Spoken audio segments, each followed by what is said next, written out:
ये आकाशवाणी रायपुर है। प्रादेशिक समाचार बुलेटिन के साथ मैं सुषमा श्रीवास।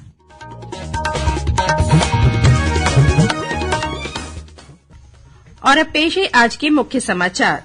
वित्त मंत्री ओपी चौधरी कल विधानसभा में पेश करेंगे आगामी वित्तीय वर्ष के लिए राज्य का बजट। आज आर्थिक सर्वेक्षण सदन के पटल पर रखा गया। आगामी लोकसभा चुनाव के मद्देनजर छत्तीसगढ़ के सभी मतदान केंद्रों में फोटोयुक्त मतदाता सूची का अंतिम प्रकाशन आज कर दिया गया है। राष्ट्रीय रोजगार मेले का आयोजन 12 फरवरी को आरंग सहित देश भर के 46 स्थानों पर किया जाएगा। और सुकमा और दंतेवाड़ा जिले की सीमा पर सुरक्षा बलों के साथ हुई मुठभेड़ में 8 लाख रुपए का इनामी माओवादी मारा गया।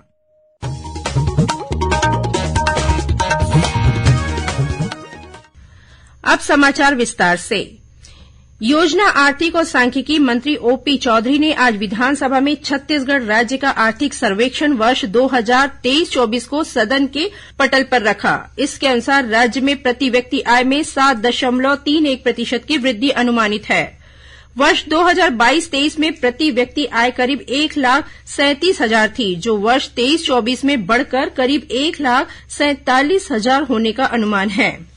वहीं छत्तीसगढ़ के सकल राज्य घरेलू उत्पाद में स्थिर भाव पर करीब 6.5% की वृद्धि और प्रचलित भाव पर करीब 9% की वृद्धि अनुमानित है।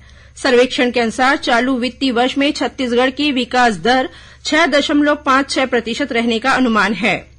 कल 9 फरवरी को वित्त मंत्री ओपी चौधरी आगामी वित्तीय वर्ष के लिए राज्य का बजट विधानसभा में पेश करेंगे। यह बजट दोपहर 12:30 बजे पेश किया जाएगा। वित्त मंत्री के बजट भाषण का आकाशवाणी और दूरदर्शन द्वारा सीधा प्रसारण किया जाएगा। उप मुख्यमंत्री और गृह मंत्री विजय शर्मा ने आज राज्य विधानसभा में कहा कि महादेव ऑनलाइन सट्टा ऐप मामले में जिसकी भी संलिप्तता पाई जाएगी उसके खिलाफ सख्त कार्रवाई की जाएगी। श्री शर्मा ने बताया कि इस मामले में शामिल लोगों की संपत्ति की जानकारी एकत्र की जा रही है। प्रश्नकाल के दौरान भाजपा विधायक राजेश मूणत के सवाल के जवाब में उप मुख्यमंत्री ने बताया कि महादेव सट्टा ऐप मामले में 2022 से अब तक 90 एफआईआर दर्ज की जा चुकी है। इनमें 26 रायपुर, 23 दुर्ग, 4 सूरजपुर तथा बिलासपुर और जांजगीर में 2-2 एफआईआर शामिल है। इसी तरह संदिग्ध लेन देन वाले 507 बैंक खातों की पहचान की गई है। इन खातों से लगभग 231 करोड़ रुपए का ट्रांजेक्शन हुआ है।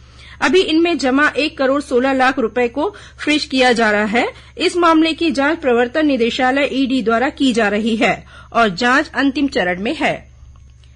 स्कूल शिक्षा मंत्री बृजमोहन अग्रवाल ने प्रदेश में संचालित स्वामी आत्मानंद स्कूलों के संबंध में आज विधानसभा में कहा कि आगामी शिक्षा सत्र में कलेक्टर की अध्यक्षता वाली सभी समितियों को भंग किया जाएगा। इन स्कूलों को शिक्षा विभाग के अंतर्गत लाया जाएगा।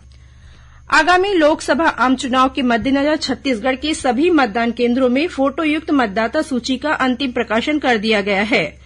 राज्य की मुख्य निर्वाचन पदाधिकारी रीना बाबा साहेब कंगाले ने आज रायपुर में आयोजित पत्रकार वार्ता में बताया कि मतदाता सूची के अंतिम प्रकाशन के बाद प्रदेश में मतदाताओं की संख्या में 1,20,092 की वृद्धि हुई है। वर्तमान में राज्य में मतदाताओं की कुल संख्या 2,05,13,252 हो गई है। इनमें 1,01,80,400 पुरुष, 1,03,32,115 महिला और 732 तृतीय लिंग मतदाता शामिल हैं। पुनरीक्षण के दौरान कुल 4,14,198 नए मतदाताओं के नाम जोड़े गए हैं, जबकि 3,23,602 नाम काटे गए हैं। इस प्रकार पुनरीक्षण के दौरान कुल 90,596 मतदाताओं की संख्या में वृद्धि हुई है। मतदाता सूची मुख्य निर्वाचन पदाधिकारी की वेबसाइट में होस्ट कर दी गई है। आम मतदाता बूथवार मतदाता सूची डाउनलोड कर सकते हैं।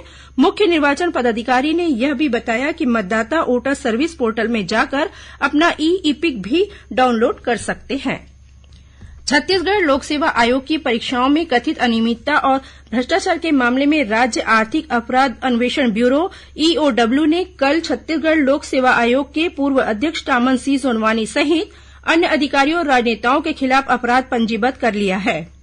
गौरतलब है कि राज्य सरकार द्वारा इस मामले की सीबीआई से जांच कराए जाने का निर्णय लिया गया है। राज्य लोक सेवा आयोग पर भ्रष्टाचार और अनियमितता का आरोप लगाते हुए इस मामले की शिकायत पूर्व मंत्री ननकीराम कंवर और अन्य लोगों से की थी। प्रथम दृष्टया पीएससी के तत्कालीन अध्यक्ष टामनसी सोनवानी, तत्कालीन सचिव जीवन किशोर ध्रुव सहित कुछ अधिकारियों और राजनेताओं के खिलाफ हुई शिकायत को सही पाया गया। इस आधार पर ईओडब्ल्यू ने इन लोगों के खिलाफ अपराध पंजीबद्ध किया है। भारतीय जनता पार्टी चुनाव समिति की बैठक रायपुर के कुशाभाऊ ठाकरे परिसर स्थित पार्टी कार्यालय में आयोजित की जा रही है। बैठक में आगामी लोकसभा चुनाव की तैयारियों को लेकर चर्चा की जाएगी। बैठक में भाजपा के प्रदेश प्रभारी ओम माथुर, प्रदेश सह प्रभारी नितिन नबीन, मुख्यमंत्री विष्णुदेव साय और भाजपा के प्रदेश अध्यक्ष किरण सिंह देव सहित चुनाव समिति के सदस्य शामिल हो रहे हैं। राष्ट्रीय रोजगार मेले का आयोजन आगामी 12 फरवरी को देशभर के 46 स्थानों पर किया जाएगा। इस दौरान प्रधानमंत्री नरेंद्र मोदी वीडियो कॉन्फ्रेंस के जरिए नवनियुक्त केंद्रीय कर्मियों को नियुक्ति पत्र प्रदान करेंगे। इसी कड़ी में ग्रुप केंद्र केंद्रीय रिजर्व पुलिस बल आरंग रायपुर में होने वाले रोजगार मेले में केंद्रीय वाणिज्य और उद्योग राज्य मंत्री अनुप्रिया सिंह पटेल विभिन्न केंद्रीय सशस्त्र बलों और अन्य विभागों में चयनित अभ्यर्थियों को नियुक्ति पत्र वितरित करेंगी। सुकमा और दंतेवाड़ा जिले की सीमा पर सुरक्षा बलों के साथ हुई मुठभेड़ में एक इनामी माओवादी मारा गया है। इस पर 8 लाख रुपए का इनाम घोषित था। मिली जानकारी के मुताबिक गोंदपल्ली, परलागट्टा और बड़ेपल्ली गांव के जंगल में बड़ी संख्या में हथियारबंद माओवादियों के मौजूद होने की सूचना पर डीआरजी, सीआरपीएफ और बस्तर फाइटर की संयुक्त टीम दंतेवाड़ा से रवाना की गई थी। इसी दौरान माओवादियों ने सुरक्षा बलों पर अचानक फायरिंग शुरू कर दी। जवानों द्वारा की गई जवाबी कार्रवाई के बाद माओवादी जंगल का फायदा उठाकर भाग गए। घटनास्थल की तलाशी के दौरान एक माओवादी का शव बरामद किया गया। मृत माओवादी की पहचान जगरगुंडा एरिया कमेटी में सक्रिय माओवादी चंद्रना उर्फ सत्यम के रूप में हुई है। वहीं सुकमा जिले के किस्टाराम टेडेमणगुड़ इलाके में भी सुरक्षा बलों और माओवादियों के बीच मुठभेड़ हुई है। जिले के पुलिस अधीक्षक किरण चौहान ने बताया कि इस मुठभेड़ में किसी के हताहत होने की खबर नहीं है। सुरक्षा बलों ने मौके से बड़ी मात्रा में माओवादी सामग्री बरामद की है। कांग्रेस सांसद राहुल गांधी के नेतृत्व में निकाली जा रही भारत जोड़ो न्याय यात्रा आज छत्तीसगढ़ पहुंची। ओडिशा के झारसुगड़ा से बेलपहाड़ पंचगांव होते हुए पदयात्रियों ने रायगढ़ जिले के रेंगारपाली में प्रवेश किया, जहां झारखंड के कांग्रेस अध्यक्ष ने छत्तीसगढ़ के प्रदेश अध्यक्ष दीपक बैज को यात्रा का ध्वज सौंपा। इस मौके पर राहुल गांधी ने आम सभा को संबोधित किया। यह यात्रा 14 फरवरी तक छत्तीसगढ़ के विभिन्न स्थानों से होकर गुजरेगी। इस दौरान कोरबा, अंबिकापुर और रामानुजगंज में आम सभाओं का आयोजन किया जाएगा। क्रेडा के मुख्य कार्यपालन अधिकारी राजेश सिंह राणा ने बताया कि जल जीवन मिशन के तहत जनवरी महीने में 600 स्थानों पर संयंत्र की स्थापना का कार्य पूरा कर लिया गया है। इससे लगभग 24,000 परिवारों को उनके घरों में नल जल से शुद्ध पेयजल की सुविधा उपलब्ध हो गई है। उन्होंने बताया कि जनवरी महीने में करीब 1,178 स्थानों पर कार्य शुरू किया गया था। कार्य में लापरवाही के कारण 12 इकाइयों के 234 कार्यदेश निरस्त किए जाने की कार्रवाई की गई है। राजनांदगांव में आयोजित महंत राजा सर्वेश्वर दास अखिल भारतीय हॉकी प्रतियोगिता का समापन हो गया है। इस प्रतियोगिता के तहत कल खेले गए फाइनल मुकाबले में इंडियन एयरफोर्स नई दिल्ली ने पेट्रोलियम स्पोर्ट्स प्रमोशन बोर्ड नई दिल्ली को 1 के मुकाबले 5 गोल से हराकर खिताब पर कब्जा जमाया। वहीं आर्मी स्पोर्ट्स कंट्रोल बोर्ड नई दिल्ली की टीम ने सेल हॉकी अकादमी राउरकेला को 2 के मुकाबले 7 गोल से हराकर तीसरा स्थान प्राप्त किया। समापन समारोह में खेल मंत्री टंकराम वर्मा ने विजेता और उप विजेता टीमों को ट्रॉफी और नगद राशि प्रदान की। आकाशवाणी का समाचार सेवा प्रभाग रायपुर सहित अपनी विभिन्न क्षेत्रीय समाचार इकाइयों में पूर्णकालिक अनुबंध के आधार पर संपादकीय, कार्यकारी और समाचार वाचक सह अनुवादक के रूप में नियुक्ति होने के लिए अनुभवी उम्मीदवारों से आवेदन आमंत्रित करता है। विवरण newsonair.gov.in वैकेंसीज पर उपलब्ध है। आज रात 12 बजे तक ऑनलाइन आवेदन किए जा सकते हैं। अनुबंध की अवधि 2 वर्ष होगी। आवेदक की आयु आवेदन जमा करने की अंतिम तिथि तक 58 वर्ष से अधिक नहीं होनी चाहिए। आवेदक के पास पत्रकारिता में स्नातकोत्तर उपाधि अथवा स्नातकोत्तर डिप्लोमा के साथ ही किसी समाचार संगठन में 3 वर्ष कार्य करने का अनुभव होना अनिवार्य है। और अब पेश है मौसम का हाल। मौसम विभाग के अनुसार प्रदेश में 10 फरवरी से हवा की दिशा में परिवर्तन हो सकता है। वहीं बंगाल की खाड़ी से आने वाली गर्म और नमीयुक्त हवाओं के चलते 11 से 14 फरवरी तक प्रदेश के अलग अलग हिस्सों में वर्षा होने के भी आसार हैं। 12 और 13 फरवरी को मध्य छत्तीसगढ़ के जिलों में वर्षा होने की ज्यादा संभावना है। अब कुछ खबरें संक्षेप में।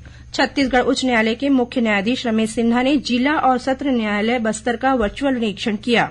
इस दौरान उन्होंने लंबित प्रकरणों का निराकरण जल्द करने के निर्देश दिए और कोयला लेवी मामले में निलंबित आईएएस अधिकारी रानू साहू की जमानत अर्जी छत्तीसगढ़ उच्च न्यायालय ने खारिज कर दी है।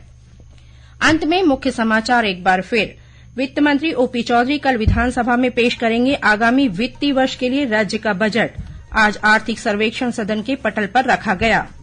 आगामी लोकसभा चुनाव के मद्देनजर छत्तीसगढ़ के सभी मतदान केन्द्रों में फोटोयुक्त मतदाता सूची का अंतिम प्रकाशन आज कर दिया गया है।